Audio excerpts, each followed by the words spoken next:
So, few ingredients in Honeycomb. 2 different types of sugar. So this is a liquid glucose, which is a kind of sugar, and I'm actually going to use granulated sugar. It says caster sugar, but like I say, we're going to use what we've got available. Granulated sugar is just a little bit more bigger, so it's going to take a little bit longer to dissolve in the liquid. We've also got some honey and bicarbonate of soda. And we're also going to add a little bit of water to that. I'm going to use a sugar thermometer for this. You can use a digital thermometer, but you just need to be careful for it not to drop in or anything like that. This one is actually quite nice because it does tell you the different stages of caramels. So you've got the temperatures and the different stages. We're going to take this today to 147, 148 before we add the bicarbonate of soda, and then we're going to set it. So let's start weighing everything out. So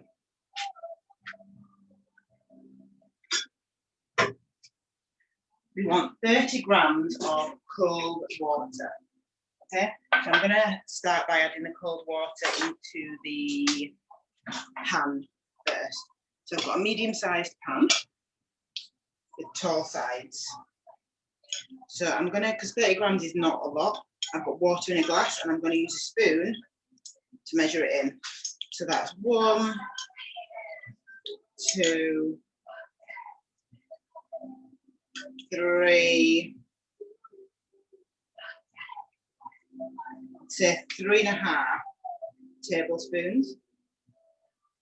But it's just best to weigh it out all the time. Tablespoons are different shapes and sizes nowadays, so it's just easier to have the weight on that. So next we're going to go for the honey. Okay, so it's 40 grams of honey. So we can just squeeze that and move that around. Comes out. 40 grams. There we go. These bottles make things really easy. Same with the glucose. It's really sticky, so it's just easier to get it out. When you're running low on your glucose in your squeezy tub, if you just put that into warm water, it's going to loosen everything up and you're going to be able to get those last little bits out. So we want 70 of the glucose. See how stringy it is. So I'm going to squeeze that.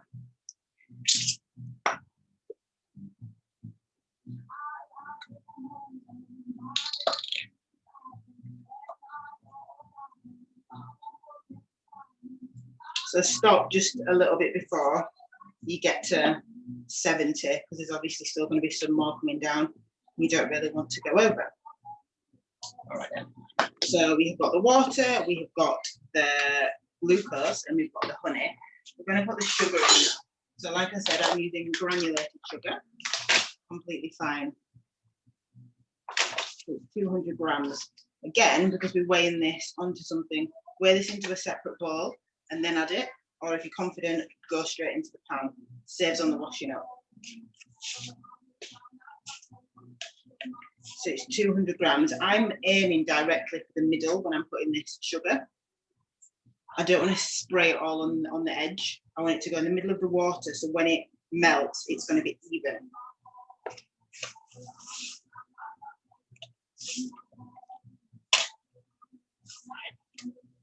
So if you didn't know, these are the ingredients of honeycomb.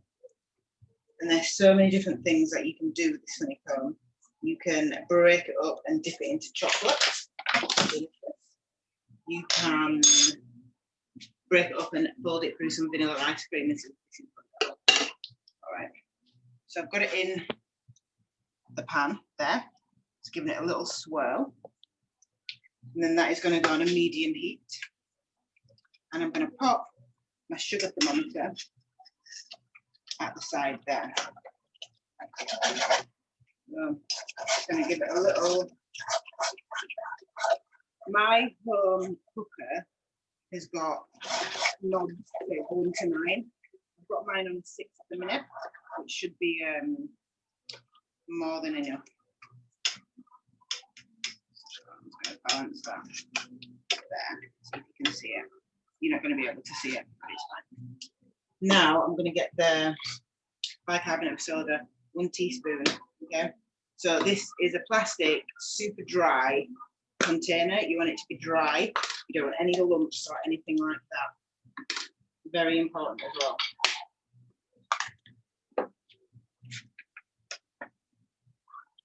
So I'm just going to keep that. We don't want to stir our honeycomb a lot, because this is going to form something which you call crystals, and it's going to be not the best texture. So at this moment, just think about not stirring the sugar. Okay. While that's on, I'm going to set my honeycomb in this round cake tin, and I've just literally got a square piece of greaseproof paper that I'm going to screw up. This is going to make it more pliable for me to put in there. So I can just put it in, and it's going to.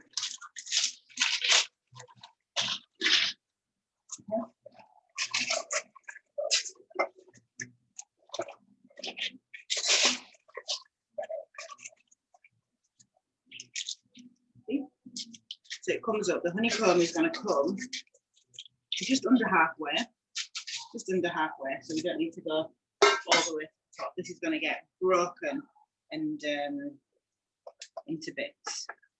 What people don't know as well, one of the best places to actually store your honeycomb is the freezer.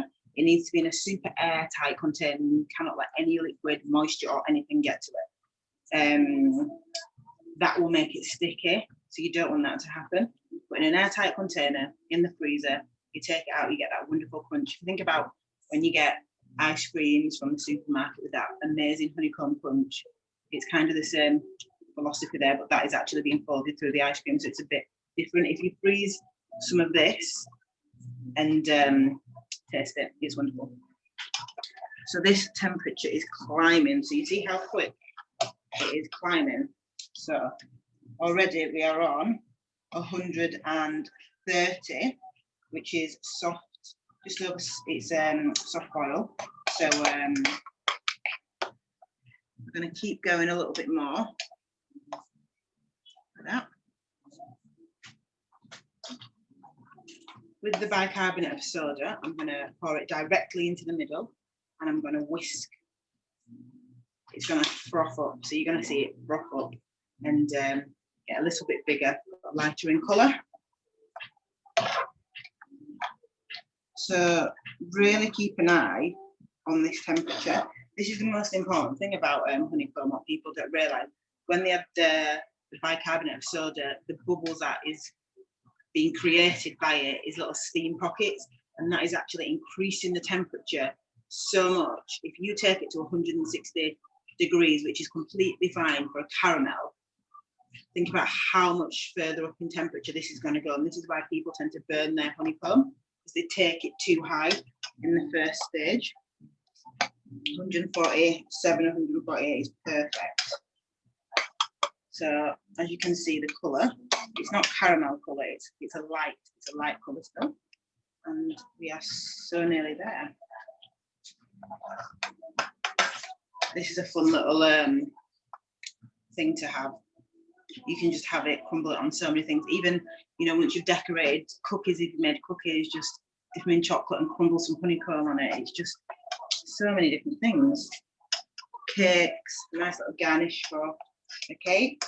I'm just going to slightly increase this to 7 now, and really, really watch that temperature. So as you can see, remember we're dealing with caramel as well, so you don't want to get this on any part of you. It's extremely hot. We are now on 100, just below 140 degrees, which shows a small crack on my sugar thermometer. These are also really good if you want to make jams, if you want to make pâtisserie. These are really good thermometers. You know, they're not going to ever get damaged like the digital ones, which have got wires and things attached to them. These are good. So we are there. Okay. So I've just brought this pan up. Okay. So the pan's off. I'm literally going to leave it there for 10 seconds. And then I'm going to go with adding the bicarbonate of soda. So you'll see the bubbles. There's bubbles. They're going to reduce a touch, but you can even see the colour on that. So I'm going to go with I'm going to put this there so you can see me pour it in. So I'm adding the bicarbonate of soda in one go, all in the middle. And now I am mixing it, and then you can see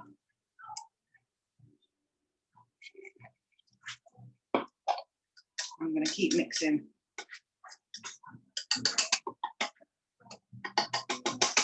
Like I said, it's quite light. And I'm going to pour it into my tin. Okay.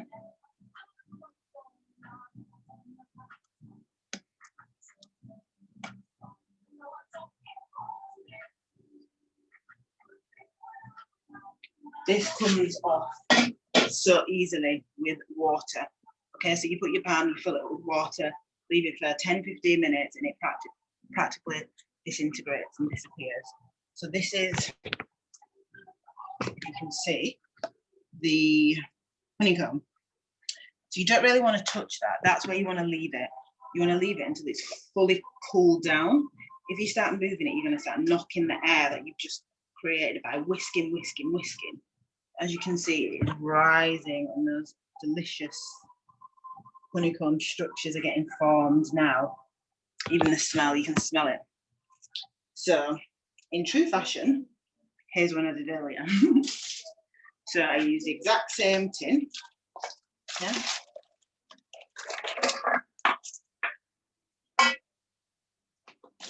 And this, I'm going to get a spoon, and I'm just going to bang it.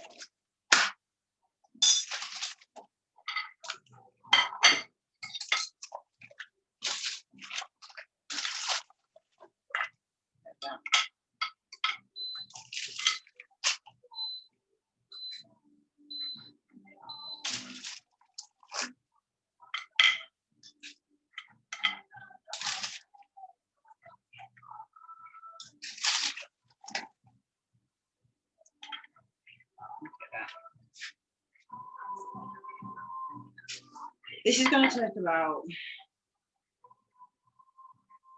45 minutes to fully cool, but really, if you think that things like this the day before, it's always best. Leave it, don't get too excited and go for it. Literally leave it. You can see it's still coming up, so you can see the colours. Can you see the colours of the honeycomb there?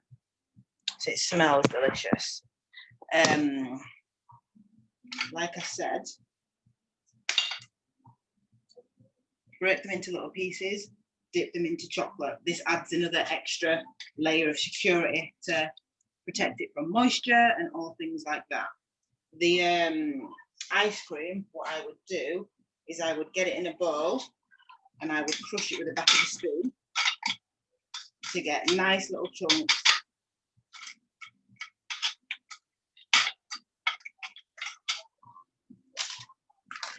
Like this, these little bits here. So these lovely little golden nuggets here is what is ideal to start folding through your ice cream and things like this.